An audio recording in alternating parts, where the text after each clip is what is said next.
with Carol Lynn and Leon Harris. Weekdays on CNN. Tonight, exotic creatures, great and small. How will they fare in the new millennium? Jack Hanna of the Columbus Zoo is my guest, along with some cuddly, crawly, and just plain incredible animals. All next, you too, Louie, on Larry King Live. Don't go away.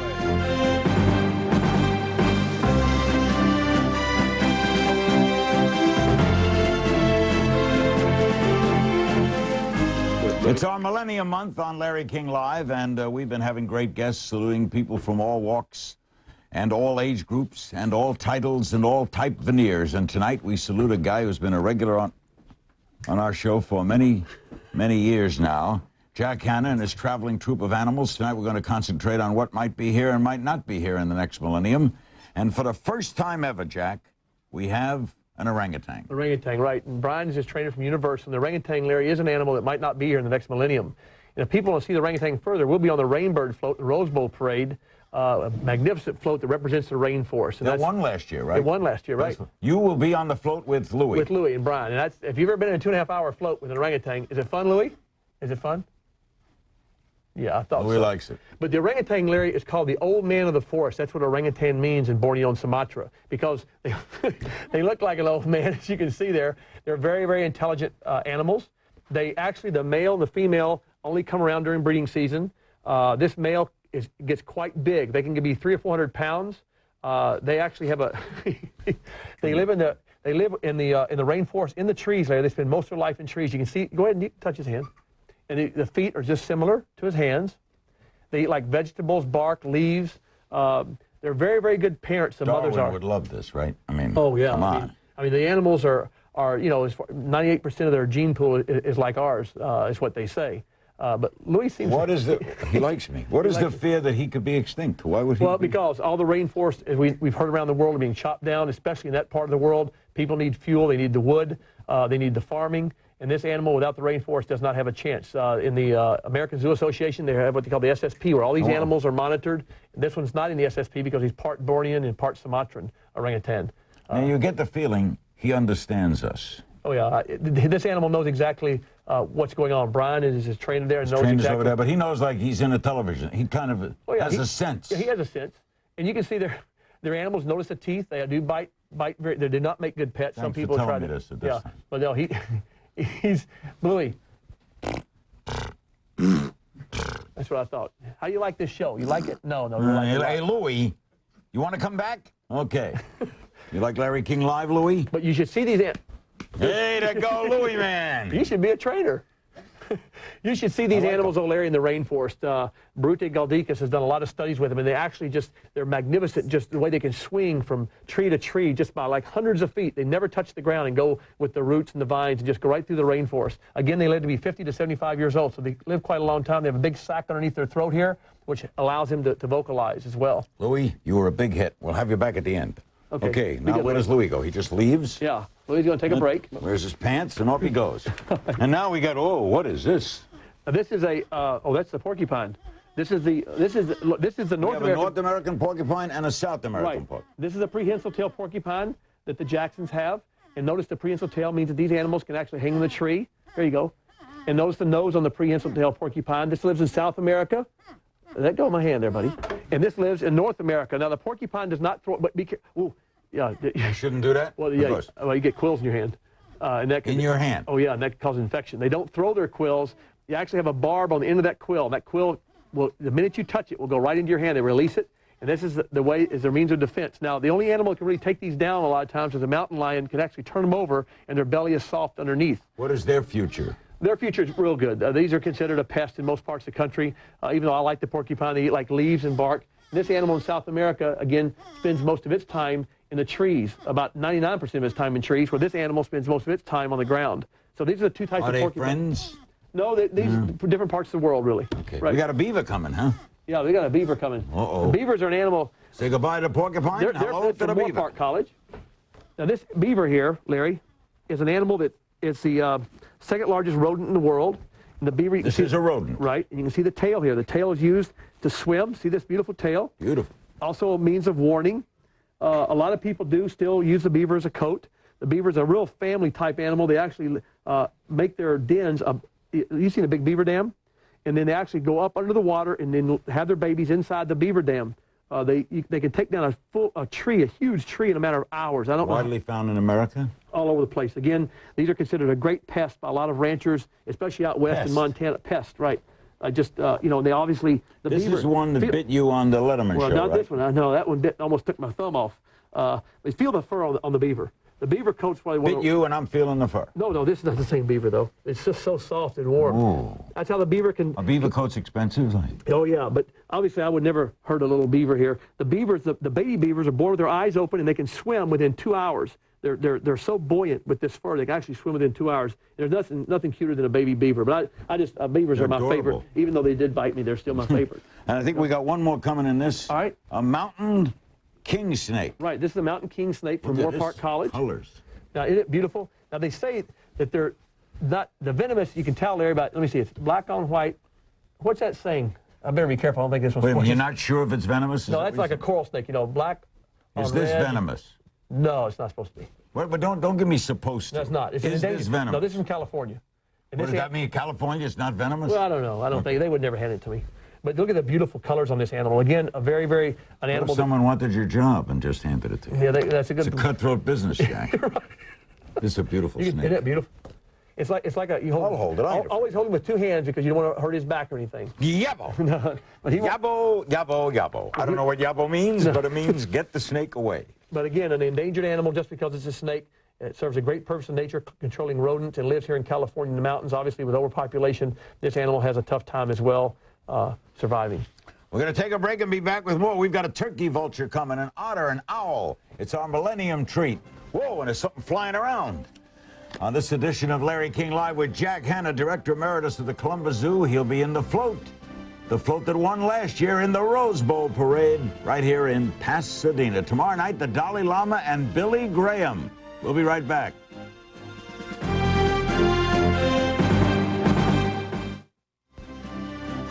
Larry King Live is brought to you by Post-it Notes. What did you ever do without them? And by Zocor. Aren't there enough reasons in your life to talk to your doctor today? Of all the cool things floating around the office these days, here's one you'll really get attached to. The new Scotch brand pop-up tape dispenser. Pre-cut magic tape strips pop up one after another. You'll get more done in the office than you've ever imagined. From Scotch, great ideas that stick. 6 weeks before one of the biggest games of my life, I felt a strange pain in my chest. What my doctor found was my toughest opponent yet. 3 of my arteries were more than 90% blocked. After recovering from surgery, lowering my high cholesterol became more important than football. Later, I was fortunate enough to coach my team in the biggest game of the season. That's the kind of play we need! Along with a healthy diet and regular exercise, taking Zocor every day helps significantly lower my total cholesterol. Zocor is a prescription medication and is not right for everyone, including women who are nursing, pregnant, or may become pregnant, or people with liver problems.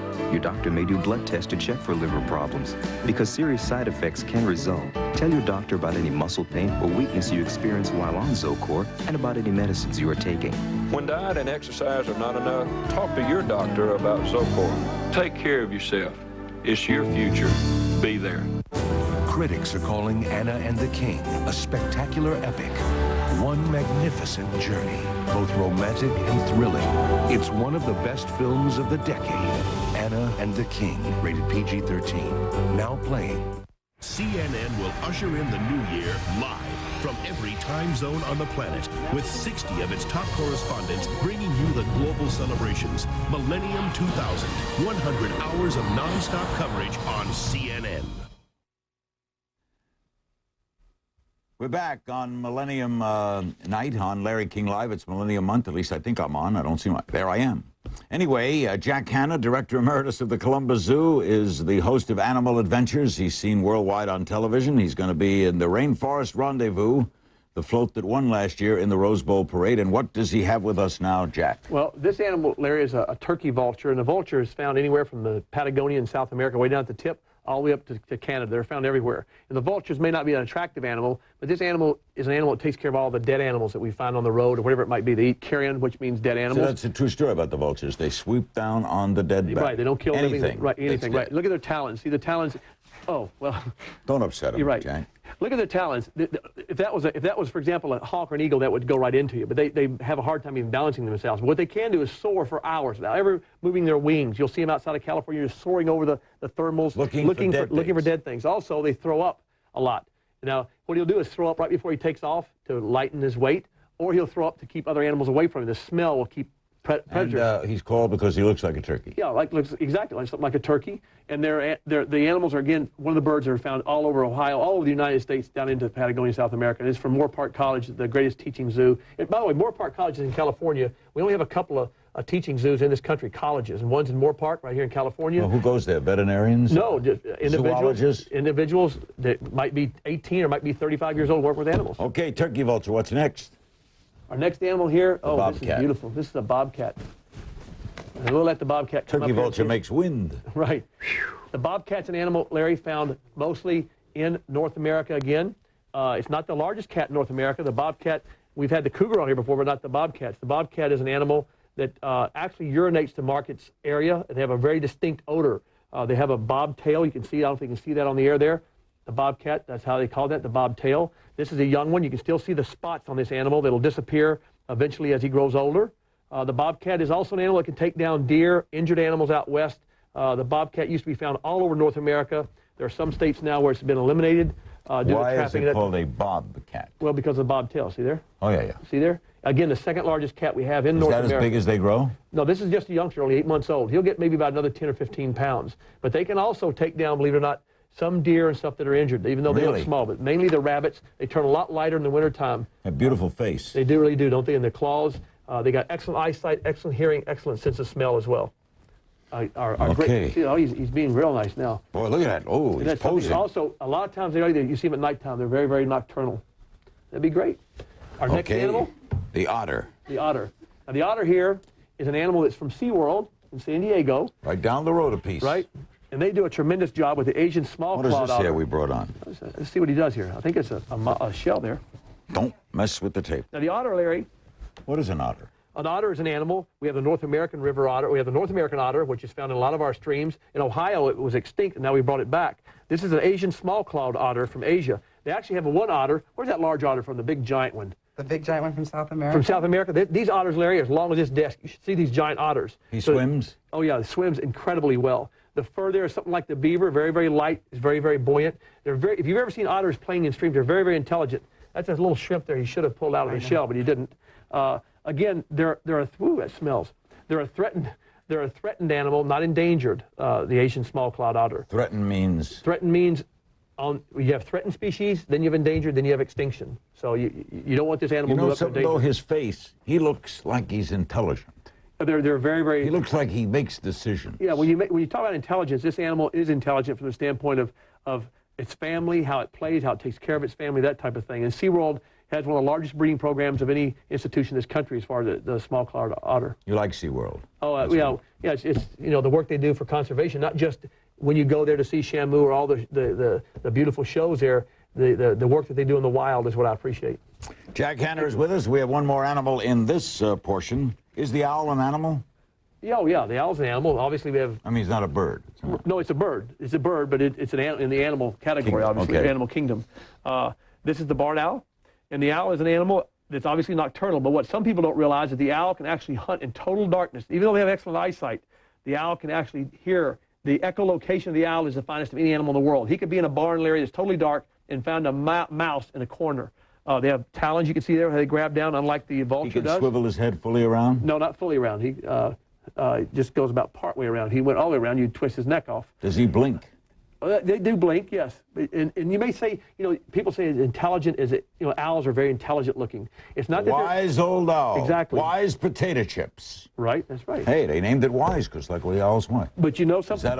Hey, cut it out. They also... Hey, don't. Larry. What is he doing? They're just baiting right now. It's not hurting him. This owl was injured. these owls are found by the dozens on roads. And You don't like me. No, he's fine. He's fine. But the owl is also called the bird of silent flight. When they do fly, you never hear the owl. The owl's brain is very, very small, Larry. The reason you see the wise-old owl is because of their senses, their eyesight, their sense of smell, their hearing, all the great senses. So people think they're real wise, but really their brain is very small. He must be wondering what's For going more on part. here, right? Oh, no, he's just looking around for a mouse. Thank you very much. For more part. We'll be back with more of Jack Hanna and his collection of animals, great and small. He's Director Emeritus of the Columbus Zoo. This is our Millennium Month. Bill Gates from Microsoft in Seattle on Saturday night. Back with Jack Hanna after this.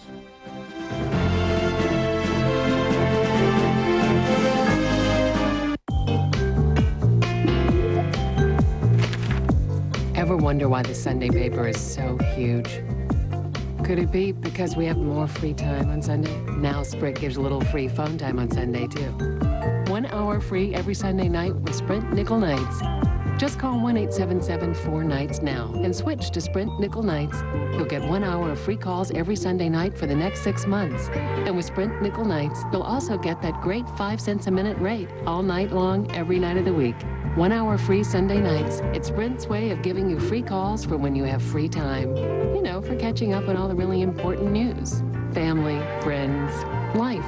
Communications makes more sense at the point of contact. Read the paper all day, talk on the phone all night. Sounds like a perfectly sensible plan to me. Get 1 hour free every Sunday night and pay just 5 cents a minute every night of the week. Call 1-877-4-NIGHTS and switch to Sprint Nickel Nights.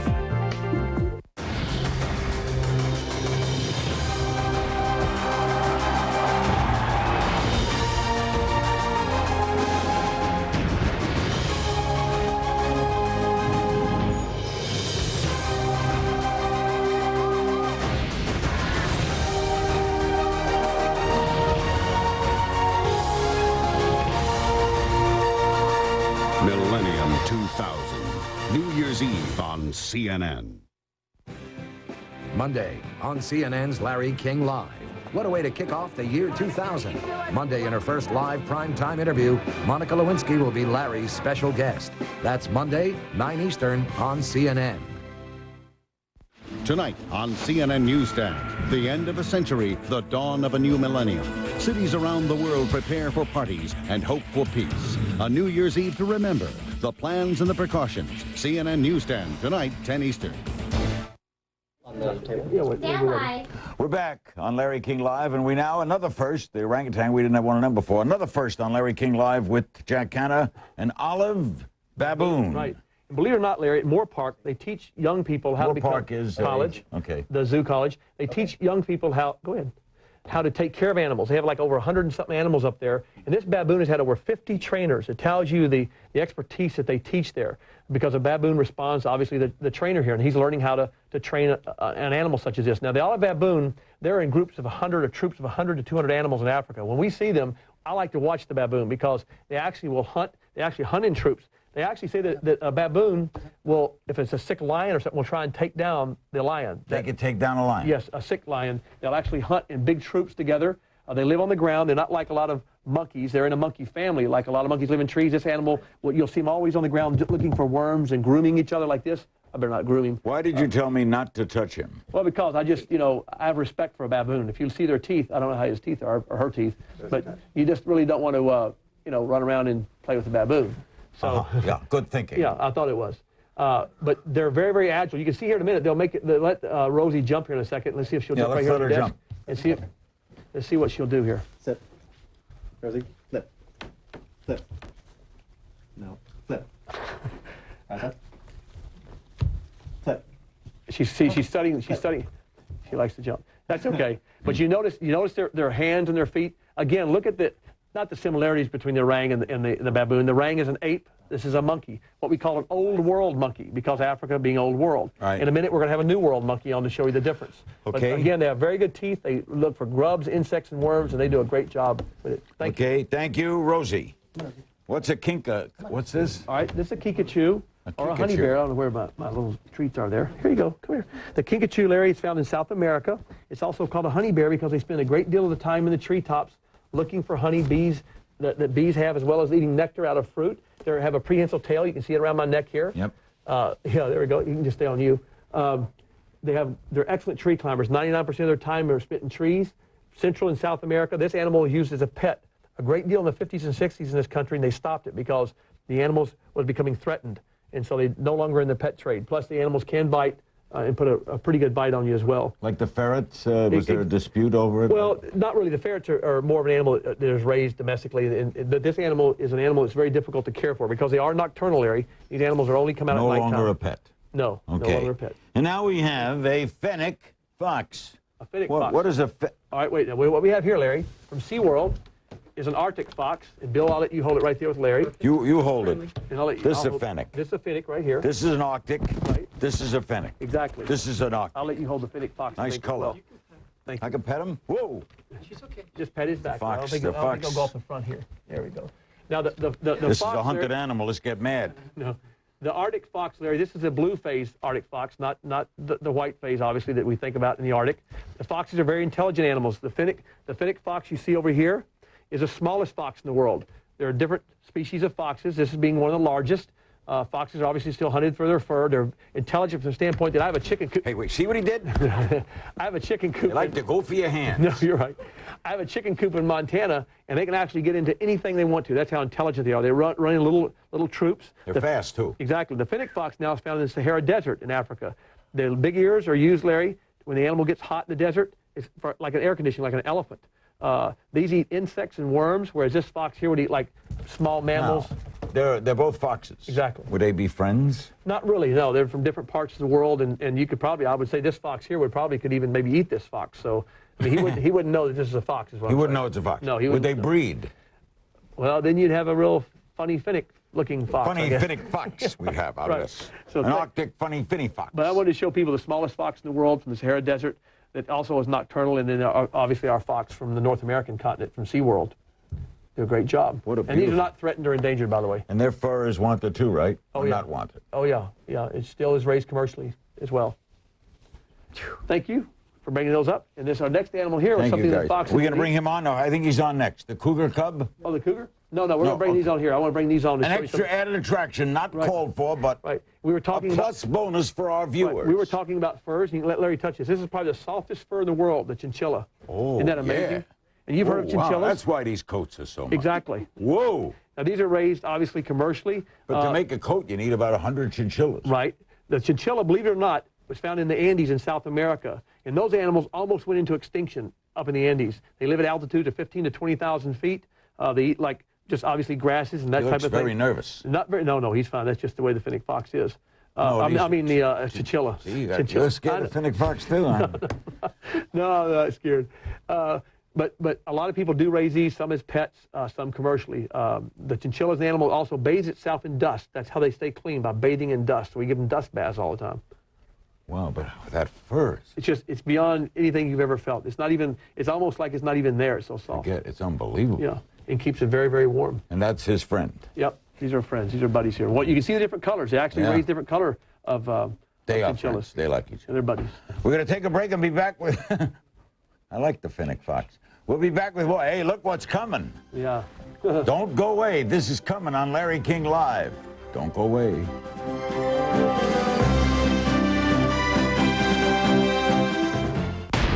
There has never been anything like The Sopranos on TV. The greatest work of American popular culture of the last quarter century. Groundbreaking. Brilliant. A phenomenon. Engrossing. First class. 4 stars. Perfect. A masterpiece. What's that, a threat? No, Tony, it's a rave review.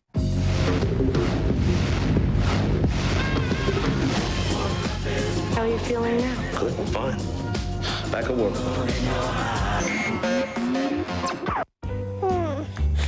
Why did I start using Dimetap to treat her colds? Because my doctor recommended it. But why have I kept using it? Because it works. Year after year after year. So now, I know what to do when he gets sick. Dimetap. Doctor recommended, proven at home. And for adult head colds, try Dimetap Extend Tabs. You have 17 voicemail messages. Congratulations. You've been born into the information age. So you can be guaranteed that all kinds of useless yada and endless blah-bitty-blah will be constantly hurled at you from every direction. Unless you get lucky once you learn to read, and someone gives you a lifetime subscription to USA Today. USA Today, not the most words, just the right ones.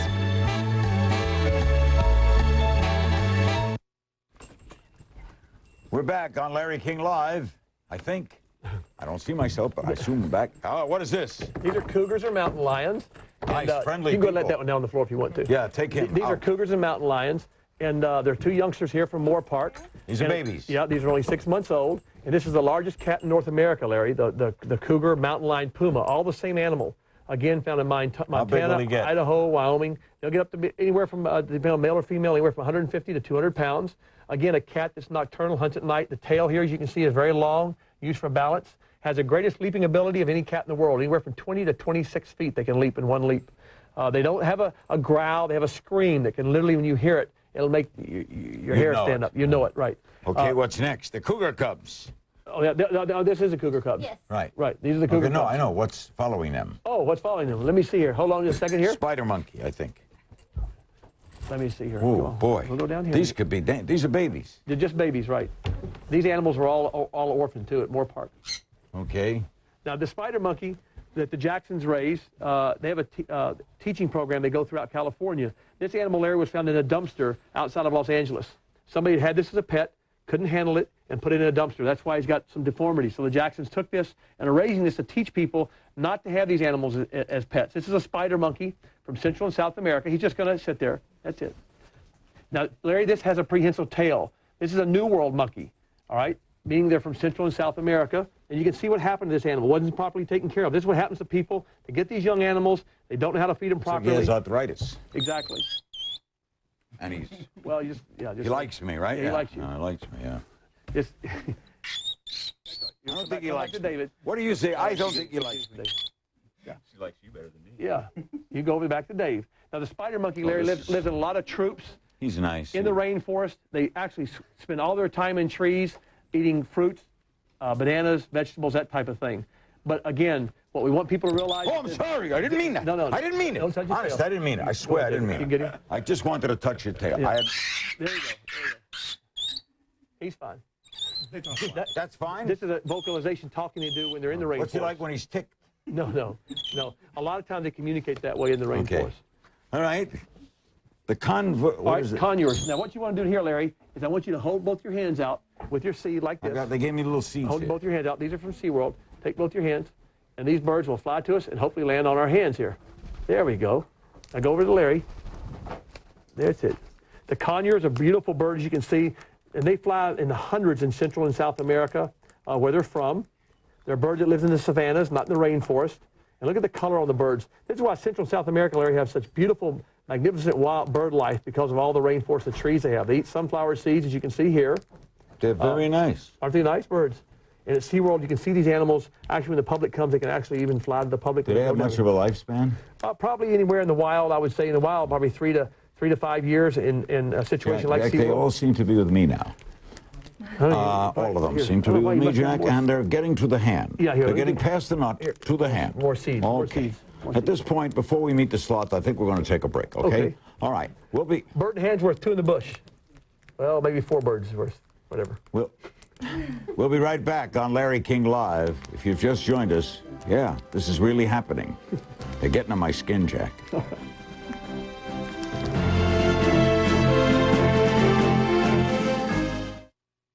Tonight on CNN Newsstand, the end of a century, the dawn of a new millennium, the plans and the precautions. CNN Newsstand, tonight, 10 Eastern.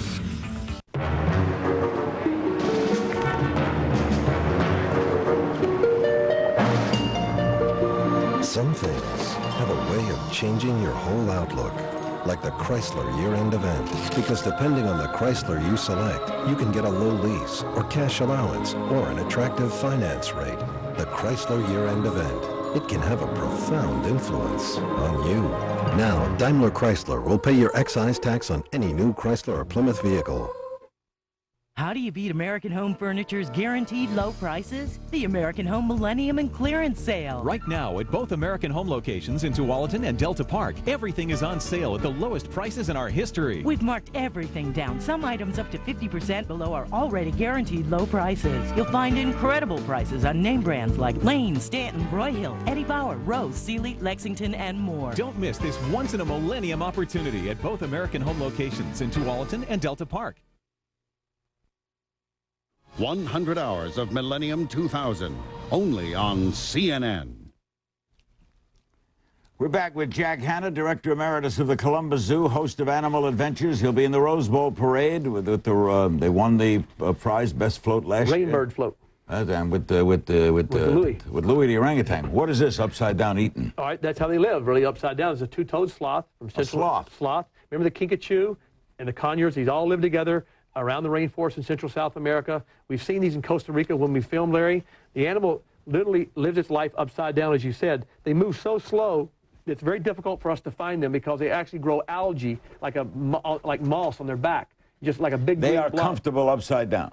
Yeah, oh yeah. That is their life. That's their life. That's the two toes. You can see the two toes they have on right here. They're still hunted for their fur and food in that part of the world. The sloth is an animal that you can measure the loss of the rainforest with. If you don't have many sloths, then you've got a lot of problems because this animal provides food for the harpy eagle as well as jaguars and other animals that live in that part of the world. But the sloth is an animal that, again, moves very, very slow and eats mainly leaves and bark. Is it going to be hit through the millennium, the sloth? Yeah, the sloth. No fear. No fear right now. Okay, what's next? The rainforest. Our next animal, this is a neat animal here. This is here, go see Larry. No, go see Jack. No, he's fine. Let him see Jack. Trust me. Let him see Jack. This is a Celebes macaque from the Celebes Islands. Celebes macaque. Where are the Celebes Islands? Off the coast of Borneo, I believe, right? Yeah. No, stop it. Don't be nice. He's acting crazy here. Anyway. He ain't acting. Right. Okay. This animal, Larry, it has a crest on the top of his head where he locates the females. They live on an island. He locates the females from the top of his... Well, no, by putting his crest up. That's a means of locating his mate. The animal's an animal that lives on rocks, mainly not in trees, but in big troops on rocks in the Celebes Islands. They are a monkey. They do have you can't even see it. It's like a little appendage there for a tail. I see it. I was just showing them your tail. Don't get all round up here, pal. You have no fear, do you? No, I respect animals. It's not a matter of fear. But again, the Jacksons work with this animal to teach kids, young people, about the difference in monkeys and apes. But again, an animal that is also very intelligent from that standpoint. Thank you, David. Okay, thank you. What's next? Our next animal, I think, over here is a peregrine falcon. The falcon. Right. This animal, Larry, is the fastest. Active. You asked about animals. Obviously, birds and animals. No, don't get this close. The fastest animal on Earth clocked at over 220 miles per hour. Now, you see the wings of this animal. If you remember the stealth bomber, if you look at the wings of this bird here, look at how it's very similar to the stealth bomber. Designed that way, exactly. Right? Mean speed. Now, the peregrine falcon is actually are found now in cities like New York, Columbus, Ohio, Atlanta. Really? They're adapting to the environment. They're up on buildings? Up on buildings because they have pigeons there and rats and other things to eat in the cities. So they're having to adapt to our environment. This animal was actually endangered and now is only threatened because it's come back so well because of living in cities. But if you let him loose, he could go how fast? 220 miles an hour. And I had a bird like this. A guy flew one. They actually fly these, the falconers, between my legs at 200 miles an hour. If you ever try that sometime, you don't want to have a funny feeling. Oh, buddy. That bird went flying right through your legs. They actually hunt like small rats, rabbits, again, pigeons in the cities, and they will have 2 to 4 young in these nests on these big buildings. So it's really a neat story about how they've come back. And he wants to fly, right? Right. This is a lot of falconers fly the peregrine falcon. The Jacksons do a great job with him. Great face. Thanks a lot, Anita. And we got a sugar glider now? Sugar gliders. Now, these animals are an animal from, you can put them on my shoulder. There you go. One for you too, Larry. They're animals. Got one for me. Oh, nice. Just don't touch them. Looking forward all day. Don't touch them, is what you're saying. No, they just nip like that little ground squirrel. Look at the sugar glider. They're a marsupial, Larry, from Australia. They actually have a pouch. This little thing has a pouch. And they have appendages of skin underneath their arms there. They can fly like 200 feet from tree to tree. They don't have wings. They actually glide from tree to tree. It's called a sugar glider because they eat nectar out of all the fruits and things and trees in that part of the world in Australia, which has more marsupials than any country in the world, any continent in the world. They're a neat little animal, though, I think. I used to have flying squirrels when I was a youngster in Tennessee, and I don't know, they're just a... How'd you get into animals? I was raised on a farm in Tennessee, and my parents, they didn't know anything about animals. You're either into them, like my daughter, Kaya, whom you love, and she loves you, and travels with you when you're... Kaya sincerely loves animals. You know what? She sincerely loves animals. She has a take for animals. Right. Whereas the wife and I... Right, you told me that. They go that way, we go this way. Right. But I used to raise fish in my mother's commode bowl and had all kinds of fun in Tennessee with animals, and I just never grew out of it. And you know that a lot of these people from Moore Park College, that their desires to work with animals. You don't know what it takes for me to do this show. Because I think any second he's going to bite my ear off. I don't know why I feel that. No, but you know something? That's a good feeling to have. I have that feeling too. Isn't that amazing? And why are you putting him on my shoulder? Well, no, because it's a respect. You know, you respect these animals, the wild animals, and that's why it's always good to have that respect. We'll take a break and be back with more on this edition of Larry King Live in our Millennium Month with Jack Hanna. Tomorrow night, Billy Graham and the Dalai Lama on New Year's Eve. Don't go away.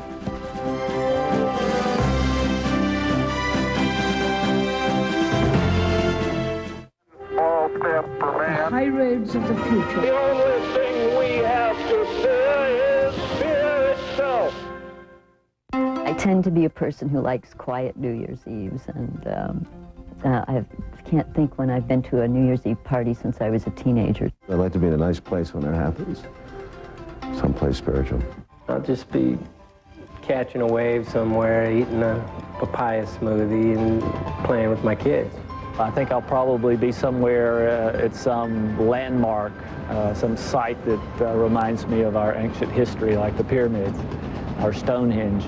Maybe I'll be able to stay up till midnight. I think that'll be my goal, if I can just stay up till midnight. Like here I am every New Year's, just laying at home crying, wondering where it's all going, why I'm here. We'll be celebrating here with the party of the year, yes. I think I'm going to go to, like, Boise, Idaho. I think that's the safest place to be New Year's Eve. I hope to be staying home and watching it all on CNN. This Voices of the Millennium is brought to you by Sir Speedy. For outstanding printing, copying, and digital services, call Sir Speedy. It's time for the world to go to work. A brochure is emailed to Sir Speedy for printing, a manual for electronic copying, a report for output. 24 hours a day, 7 days a week, people down the street, across the country, and around the world use the internet to do business with the Sir Speedy Global Digital Network. If hundreds of thousands of businesses trust Sir Speedy, chances are we can handle your documents. Call Sir Speedy, the Printing, Copying Digital Network. Paging Dr. Goretti. Paging Dr. Goretti. Dr. Goretti. Paging Dr. Goretti. Dr. Goretti. Dr. Goretti.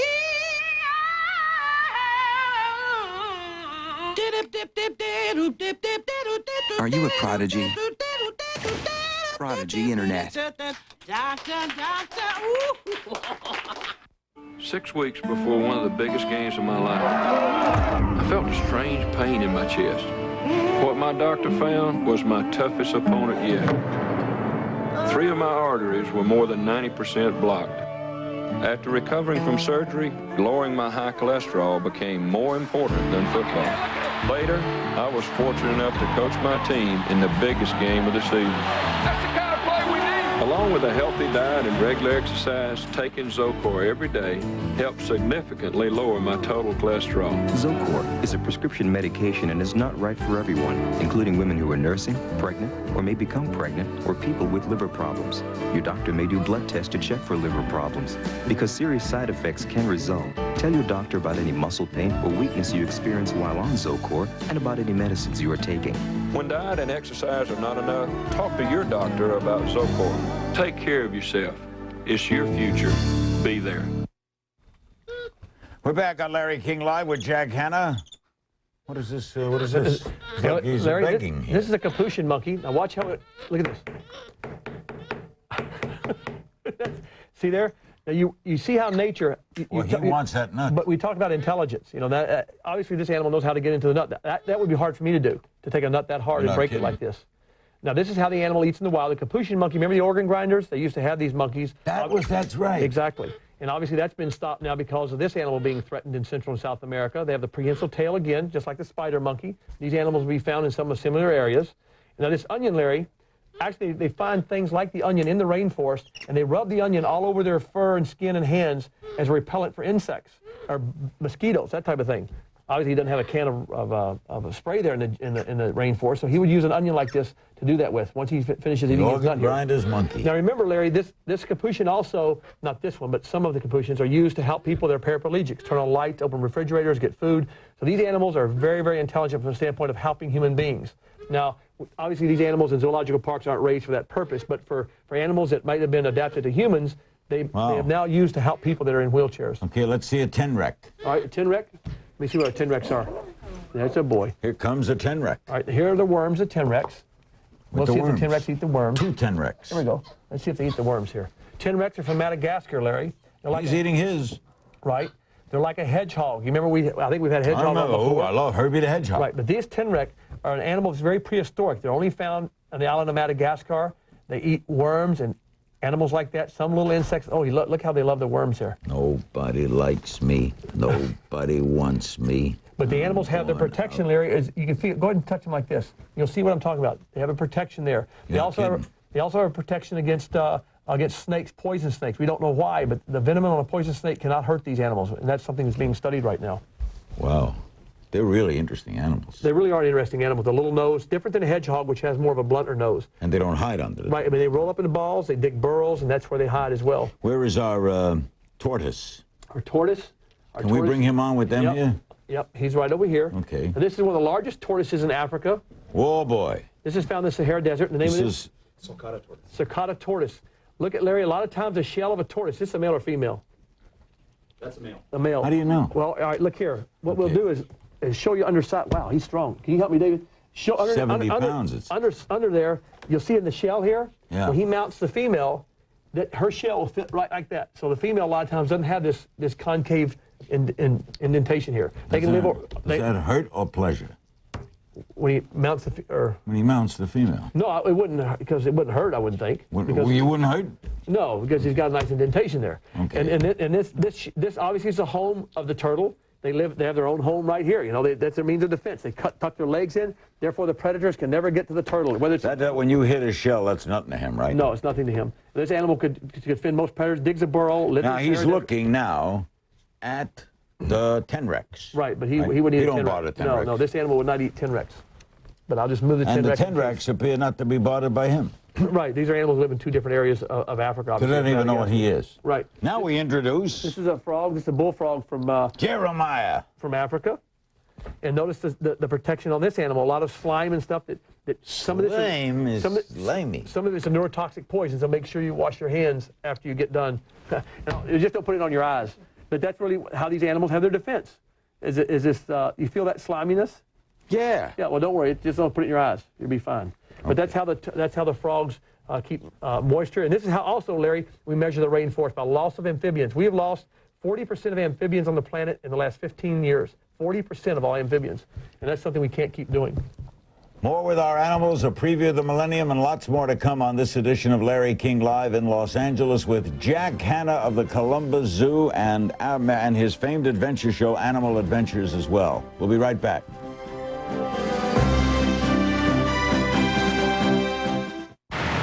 About how the net is changing your life. Hello, you're on Web Talk. To find out how drinking affects your blood alcohol level, there's the hard way and the easy way. Once more, that's hard, easy, expensive, free, really dumb, smart. The Century Council is funded by America's leading distillers. Good evening, sir. Your finest table? Reservation. Perhaps you'll find it under Washington. George Washington? Sir, that's only $1. Only $1. Don't you know that with 10-10-220, all calls up to 20 minutes are only 99 cents, and just 7 cents a minute after that. Plus, there's no monthly fee. Great rates and no monthly fee? All day, every day. Walk this way. Dial 10-10-220.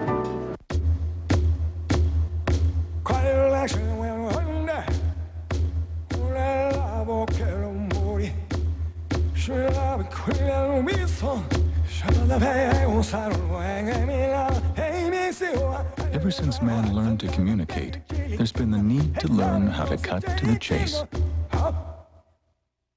USA Today. Not the most words, just the right ones. It's the biggest story of the year, the century, the millennium. And who better to cover it than CNN? With 60 of its top correspondents in key locations around the world, CNN will usher in the new year live from every time zone on the planet, bringing you the global celebrations, reporting any and all Y2K events, examining the big issues that lie ahead. Millennium 2000, 100 hours of non-stop coverage beginning New Year's Eve on CNN. We're back with Jack Hanna, and we have a golden eagle. Right. We've never had a golden. Never saw a golden. Right. A golden eagle. I've only seen one again in Montana and Idaho, but they're a magnificent creature. Look at the beak on that animal. The eyesight. It's incredible. These animals are an animal with talons. You can see there that can go down and grab a rabbit, even probably a small deer. They're very, very powerful. They can again soar.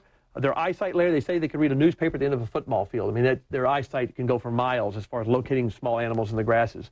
But the Jacksons do a great job with working with the golden eagle, an animal that's protected in some states. They're not endangered, like, remember the American bald eagle that would say are now trying to take off the endangered species list. They're coming back so well. Same thing with the golden eagle. DDT obviously was in a lot of the crops. Oh. The eggshells of these animals was being affected because the rats were eating the insects and things like that. So now the eggs are coming back very well in the golden eagle as well. So I want to thank you for bringing that bird. Great, big wingspan as well. That is a beautiful bird. That's beautiful. This next animal is one of your favorites. Oh, I love this. Was I looking forward to this? I said, I hope you bring him back. You hold the head, David. You hold the head. Yeah. This is a large snake, obviously, isn't it? You're kidding. Yeah. This is a python, and the python is found in Asia and Africa. They have 220 teeth shaped like fish hooks as well. They actually have the same temperature as the outside temperature. Their temperature is not controlled like ours is. Whatever the temperature is on the outside, the snake is. This animal goes around you, squeezes you first, and then swallows you whole. But Mother Nature gave them the teeth shaped like fish hooks, so they can't really let go of their prey once they grab them, and then they circle around them and swallow the prey whole. This animal. Wait a minute. He could swallow me. This animal could. Well, if you lost any more weight, he might be able to swallow you. I mean, I don't know, but he wouldn't swallow me, I don't think. But this animal gets to be 25, 30 feet long. So we're not talking about something that's the largest snake in the world, along with the anaconda, which is from South America. And I bet he don't apologize in it. No. This animal but it's not, snakes don't need the animal to be feared. Everybody's afraid of snakes. A snake's not going to bother you unless you obviously bother it first. What is that over there? Oh, here, come here. This is a monitor lizard from Africa. Remember, you have pythons in Africa. Stay, python. You have pythons in Africa as well as Asia. Don't put him too close. Put him over there. You can hold him. No, you hold him. No, I'll let you hold him. I got trouble. Okay, I'll hold him. Yeah, he's fine.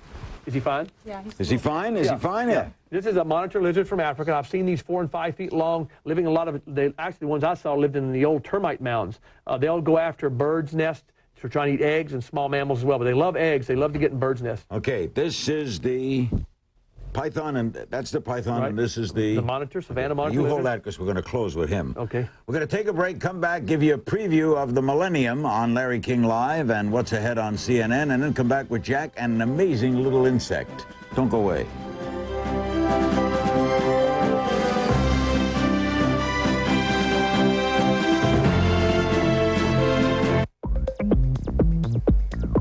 Of all the cool things floating around the office these days, here's one you'll really get attached to. The new Scotch brand pop-up tape dispenser. Pre-cut magic tape strips pop up one after another. You'll get more done in the office than you've ever imagined. From Scotch, great ideas that stick. I may look young, but I still suffer from hot flashes. I discovered a natural way to deal with it. New Healthy Woman from the makers of Monistat. Healthy Woman's a soy menopause supplement that helps relieve hot flashes in a natural way. New Healthy Woman. Rolling Stone, USA Today, the New York Times. Critics are calling The Green Mile the golden movie of this holiday season. The Green Mile, rated R. Now playing at a theater near you.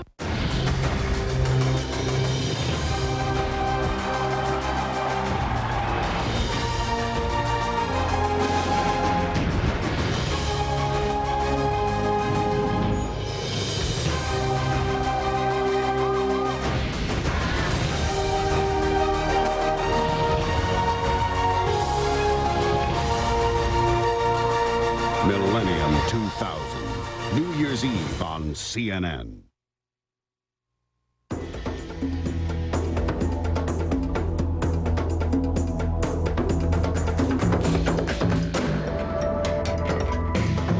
This New Year's, see more, experience more, know more.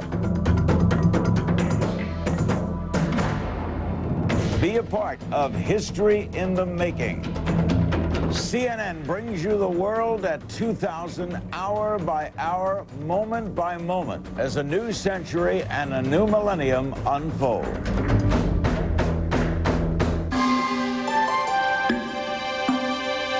We'll bring you the first moment of the new millennium from Kiribati in the Pacific, and then we'll follow midnight around the world, from Auckland, New Zealand, to the South Pole, to the Fiji Islands, Australia, Tokyo, Beijing, New Delhi, Red Square, the Egyptian pyramids, Jerusalem, Johannesburg, Rome, Paris, Lagos, Nigeria, Rio de Janeiro, and across the United States, from Times Square to Chicago, across the Midwest and the South, to Texas, Los Angeles, Honolulu, with more than 50 CNN correspondents, including Wolf Blitzer, Christian Amanpour, Jim Moret, Brent Sadler, Jim Bitterman, Charlene Hunter-Gault, Rebecca McKinnon, Fred Hickman, Candy Crowley, John King. As the clock strikes midnight around the world, we'll be there to bring you the celebrations and the spectacles, along with the latest updates on the Y2K Bug Watch from all the major command centers. Throughout the weekend, CNN and CNN.com will bring you a conversation around the world with the people you want to hear from at this historic moment. Mikhail Gorbachev, the Dalai Lama, Gloria Steinem, Bob Costas, the Reverend Billy Graham, and many more, including my first guest for the new century, Bill Gates. 100 hours of live coverage and in-depth reporting from every corner of the planet begins at 4:30 a.m. Eastern Time on December 31st. For the next 3 days, CNN will examine the state of the world as it spins into a new millennium. Who are we? What have we learned? Where do we go from here? It's a time of great expectation and perhaps a little anxiety. I think when the history books are written, maybe a century from now, the biggest revolution is going to be what comes from the internet. We really have the opportunity to look into the future now and say what we can do and think about what we will do.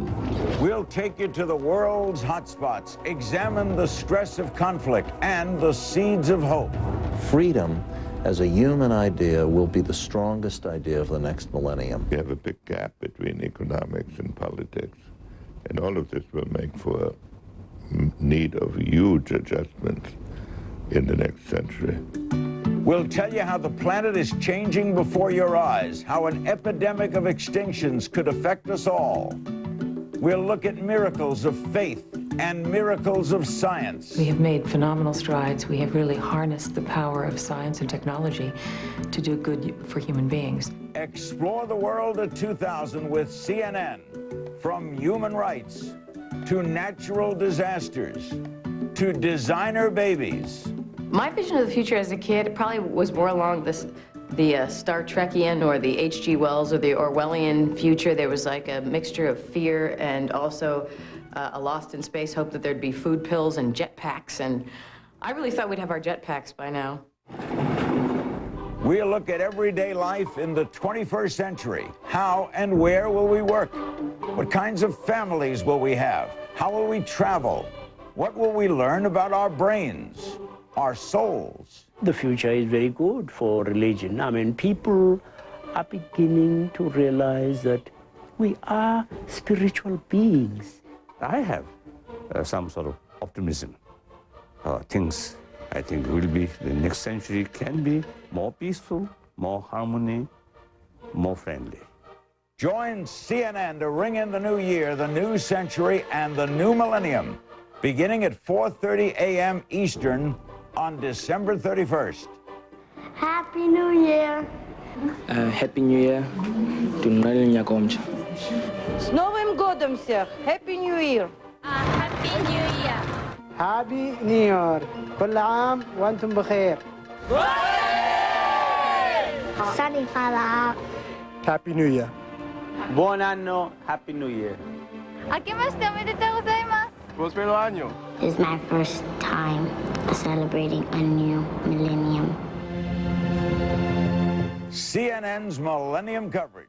Be a part of history as it unfolds. And spend New Year 2000 with the world. We've had a wonderful hour with Jack Hanna. We have a couple of minutes left. What's on your shoulder? This is a macaw parrot, another animal that's you measure the rainforest with. They used to be found in flocks of thousands in Central and South America again, but now they're an animal that's protected in a lot of places. Again, an animal we measure the rainforest with. The macaw parrot lives to be over 100 years old, and an animal that can actually mimic several languages and over 300 or 400 words. And what is this little thing crawling here? That's something CNN we found here in the lobby. No, it's that's a Madagascar hissing cockroach from the island of Madagascar. A hissing cockroach? Yeah, hissing, they hiss. They hiss? Right. And this right here behind it is a African millipede. Look at the legs there, Larry. All right, how many legs on this? I never counted them. They say there are hundreds of them. You know, they say millipedes, so maybe it's thousands, but 1,000 or so. To me, these animals live in the bottom of a lot of decayed vegetation, and that's what they eat. And again, they're an animal that also, they say, look, he's jumping, has cyanide. Look, he crawls right over him. And it looks like it almost looks like they're gliding on top of the ground. Doesn't it? Look at that. Wow, what a shot that is. Now, that's beautiful. All these legs have a purpose, right? They're all moving. Right, they're all moving, I guess, just so it can quietly sneak up on a leaf. Yeah. What do they eat? Leaves? Yeah, leaves and decaying vegetation, that type of thing. I tell you something. These are the nicest looking cockroaches I ever saw. You like them? I like them too. It's my, no, it's these my are nice looking. You butter, you macaw, just keep quiet. It's my calling card, the cockroach, because this will survive any nuclear attack or any Y2K problem. Is that true? I think the cockroaches will survive anything, right? They're prehistoric, these animals. These cockroaches. Not these right here, but a lot of them are prehistoric. I know not these right here. Okay, you move over here. We've had a wonderful show tonight with a python, a snake wrapped around my neck. We've had wonderful animals. You've done a great job for us, Jack. I can't thank you enough. You're a fitting guest for the millennium. Well, thank you very much, and Happy New Year. Same to you. See you in the May parade. all these animals see at the parade. Right. May all these animals survive well through the millennium. Thank you very much, Larry. We They'll need need all our the help they can animals. get. We need our Jack Hannas. Thank you. Jack Hanna, Director Emeritus of the Columbus Zoo, and his wonderful little friends. Tomorrow night, we will meet Billy Graham and the Dalai Lama on New Year's Eve, and then on New Year's night, Bill Gates. Stay tuned for CNN Newsstand. I'm Larry King in Los Angeles for Jack Hanna. Good night.